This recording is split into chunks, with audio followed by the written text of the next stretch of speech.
Hello friends, welcome to the Enjoy Financials classes. Today we are going to discuss about the construction of the balance sheet of a company. We are also going to discuss about its various components.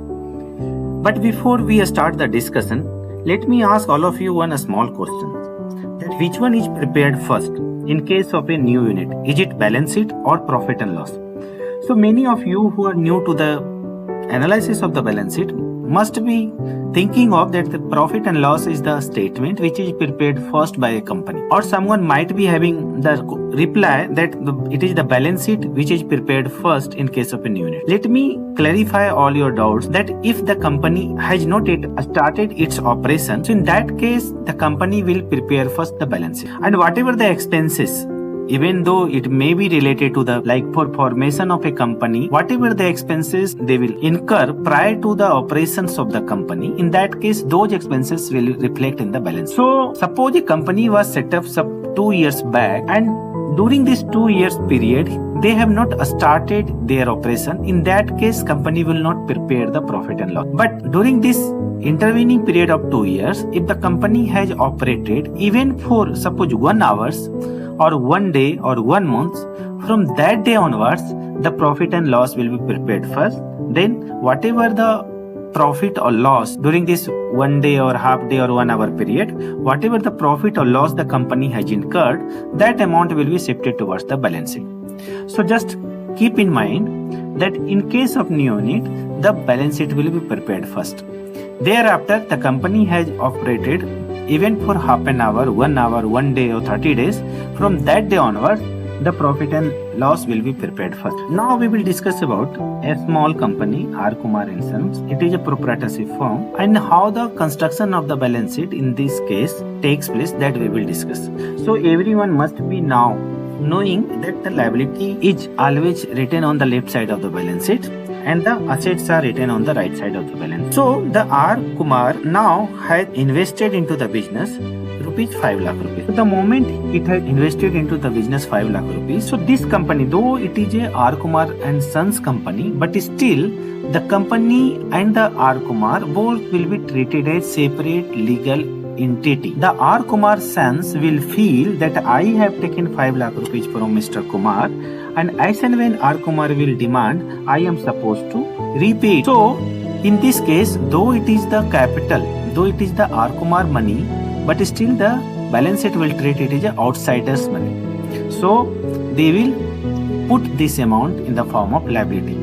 However, since this amount is going to remain into the business till the business lasts, so in that case this amount we will treat as a capital, because the capital is the money which remains in the business for permanent. So now this 5 lakh rupees, how does Mr. R. Kumar will deposit in the company?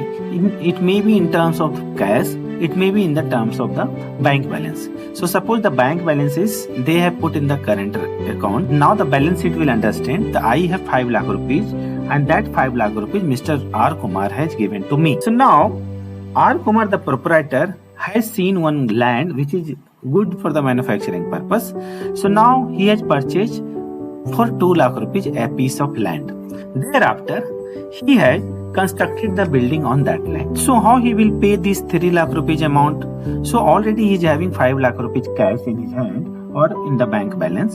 So he will debit from 3 lakh rupees from that account and credit to the various suppliers or seller of the lands.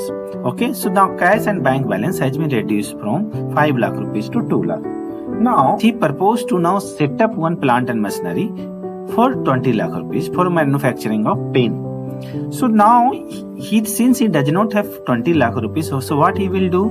Of course he will approach a bank for a loan. So the moment he will approach a bank for a loan, so in that case what bank will demand? That bank will say that your plant and machinery value is 20 lakhs, but I can give you only 75% of the project cost. So I will give you 15 lakh rupees as a loan and 5 lakh rupees you have to bring as a margin.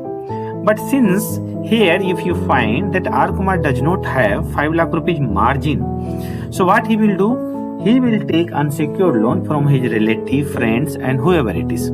So the moment he takes the unsecured loan from his relatives and friends, the cash and bank balance will be increased from 2 lakhs to 12 lakhs.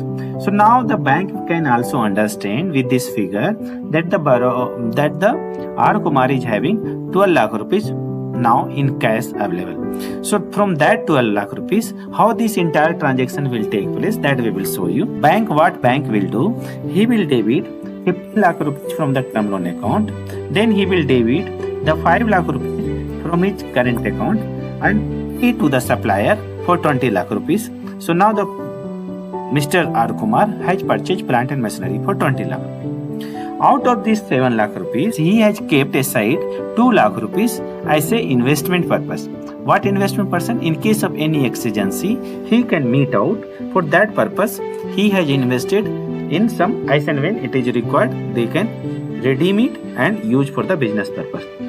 In that case, the cash and bank balance will be further reduced to 5 lakh rupees. Now, coming to the, he is saying that he is proposing that talks 11 lakh rupees will be there and book dates of 10 lakh will be there, and for that he also needs the funds. So if he approach the bank, so because he does not have this 21 lakh rupees, so immediately bank will ask, see 21 lakh rupees, I understand that this much amount you require for the running of the unit.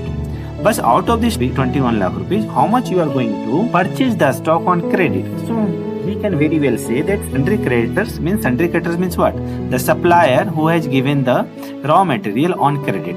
So 5 lakh rupees he will say, I am going to purchase this stock on credit for 5 lakh rupees from the supplier. So the remaining 16 lakh rupees he needs the funds. So if the bank gives the 16 lakh rupees, then the R Kumar will not contribute as a margin into this current. So that's why bank will say, ki out of this 16 lakh rupees, I will give you as a cash credit of 12 lakh and the remaining 4 lakh rupees you have to bring as a margin. So how this transaction will take place, that I will show you. This cash credit bank will debit of 12 lakh rupees. Then cash and bank balance, this bank will debit from the current account 4 lakh rupees. The sundry credited 5 lakh, 12 lakh rupees is the cash credit, 12, 5, 17 and 4 lakh rupees from the cash and bank balance. So this is how the balance sheet keep on adding, keep on increasing the size of the balance sheet. So it depends on if you are analyzing the balance sheet of a small company, in that case the component may be lesser. If you are analyzing the balance sheet of a big corporate, number of component you will find in the balance sheet more. So but the nature that how the construction of the balance sheet take place, this is how I want to teach you. Okay, so now if you see the left side, the total liability of the company is 47 lakh. On the right side, the total assets of the company is 47 lakh. So assets and liability matches. So